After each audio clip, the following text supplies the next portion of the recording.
미국 유조선이 이란에 납포가 돼서 국제 유가가 급등을 했습니다. 그래서 석유 관련주가 급등이 나왔고 전쟁 관련주도 조금 상승을 했습니다.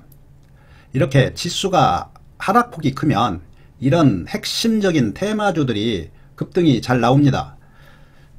오늘 코스피는 상승으로 마감했고 코스닥은 하락폭이 조금 컸습니다. 대형주들이 조금 강했는데 그동안 오랫동안 소외돼 왔기 때문에 잠시 반등이라고 보시면 됩니다. 이 기사를 보면 미 유조선이 이란에 의해서 납포가 됐습니다. 그래서 해운주하고 석유 관련주가 급등을 했고 미국인 사망자가 3명이 나왔습니다. 그래서 바이든이 보복을 예고했습니다. 보복을 예고했다는 얘기는 전쟁을 하겠다는 뜻으로 받아들이면 됩니다. 그러면 석유 관련주하고 전쟁 관련주가 단기 급등이 나올 가능성이 많습니다. 이런 재료는 이제 확인했으니까 재료는 잊어버리고 오로지 차트를 보면서 세력이 어떻게 할 것인지 차트를 보면서 예측을 하고 매매하면 됩니다. 오늘 코스피는 상승으로 마감했는데 사실상 코스피는 미리서 큰 조정을 받았기 때문에 반등이 나왔습니다. 그런데 21선을 돌파를 못했기 때문에 반등 정도 봐야지 또 조정은 나올 것 같습니다. 21선이 강하게 치고 내려오고 있고 대형주가 반등 정도 했기 때문에 또 조정이 나온다고 보시면 됩니다. 코스닥은 그렇게 하락폭이 크지 않았는데 오늘 2% 정도 크게 하락을 했습니다. 주봉을 보면 아직 5일선이 내려오고 있습니다. 그리고 21선을 이탈을 했기 때문에 조금 더 하락할 가능성은 있습니다. 월봉을 보면 지금 21선이 돌아가지 않았기 때문에 아마 박스권으로 보시면 될 것 같습니다. 이 박스권이 나온다는 얘기는 대형주보다는 중소형주, 테마주가 돌아가면서 급등이 나올 가능성이 많습니다. 석유 관련주하고 전쟁 관련주를 몇 종목 보겠습니다. 흥구석유 이렇게 급등을 하고 충분한 조정을 받고 21선 이탈했다가 다시 올려 놓았습니다. 이 얘기는 이제 상승 턴 했다고 보시면 됩니다. 아마 조정은 있을 수 있겠지만 더 상승한다고 보시면 됩니다. 흥구석유하고 한국석유가 항상 제일 강합니다.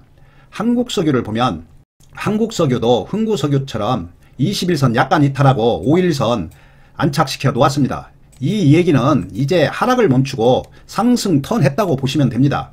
이제 앞으로 어떻게 기사가 나오느냐에 따라서 조금 달라지겠지만 세력의 의도를 읽을 수 있습니다. 이제 하락을 멈추고 상승 턴 하겠다는 뜻으로 받아들이면 됩니다. GSE를 보면 GSE는 5일선에 걸쳐 있습니다. 그렇지만 이 선도주자가 급등을 하면 당연히 상승할 겁니다. 흥구석유가 오늘 16% 올랐기 때문에 GSE도 아마 상승은 나올 겁니다. 그리고 차트를 보면 차트가 밀집되어 있습니다. 이렇게 차트가 밀집되어 있으면 급등이 나올 가능성이 많습니다. 그리고 21선도 강하게 치고 올라가기 때문에 아마 이런 종목은 수익 줄 겁니다. 대성에너지는 아직 5일선을 돌파를 못했습니다. 그리고 5일선이 내려오고 있기 때문에 앞에 세 종목보다는 수익률이 조금 적을 겁니다. 5일선 돌파하고 양봉 유지하는 거 보고 매매하면 됩니다.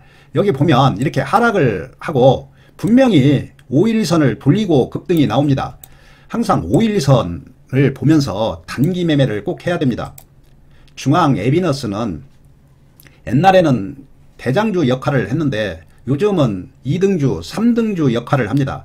5일선 위에 안착시켜 놓았습니다. 이런 종목도 거의 손실 없는 구간입니다. 이평선도 밀집되어 있고 정배열 초기 국면이라고 보시면 됩니다. 마지막으로 SH에너지 화학을 보면 급등을 하고 21선 걸쳐 있습니다.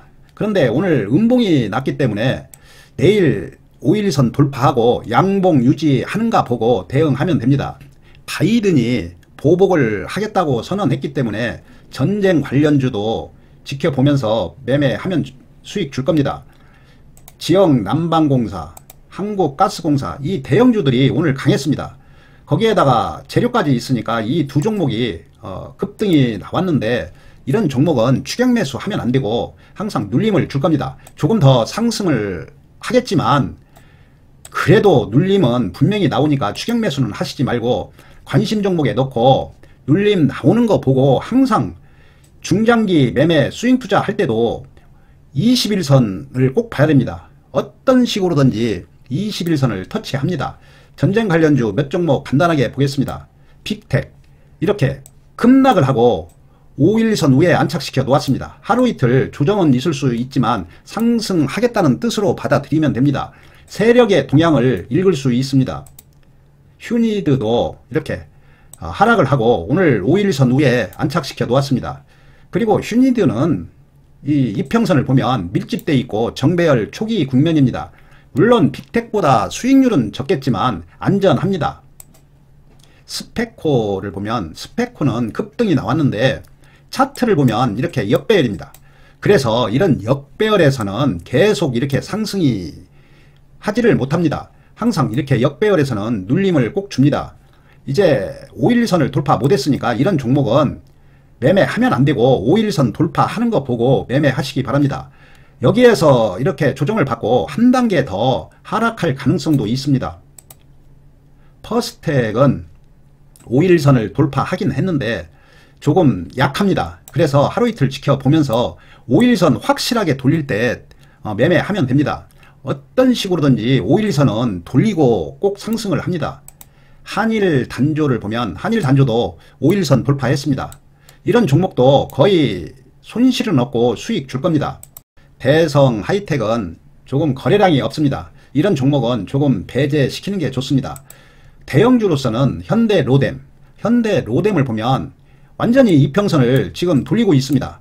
이런 종목은 중장기로서는 적합한 종목입니다. 눌러줄 때마다 분할 매수하면 됩니다. 풍산도 완전히 상승 추세를 탔습니다. 저점이 높아가고 있고 이제 21선이 돌아가지 않았는데 아마 조금 조정을 받고 이 전고점 돌파할 것 같습니다. 차트가 잘 만들어져 있고 한번 급등 나오고 눌림 나오면 완벽하게 정배열 될 것 같습니다. 물론 대형주니까 급등락은 하지 않겠지만 안정적인 수익은 줄 겁니다. LIG 넥스원은 매매 안 하는 게 좋습니다. 이렇게 정배열에서 시세를 주고 이렇게 내려오는 종목은 들 수 있으면 매매 안 하는 게 좋습니다. 그리고 이격도 아직도 이격이 큽니다. 이격 좁히는 중으로 보시면 되고 이런 종목은 어느 시점에서는 21선 상향 돌파할 겁니다. 21선 돌파할 때 대응하면 됩니다. 여기 이 종목들이 밑에 있는 종목이 석유 관련주이고 위에 있는 종목이 전쟁 관련주입니다.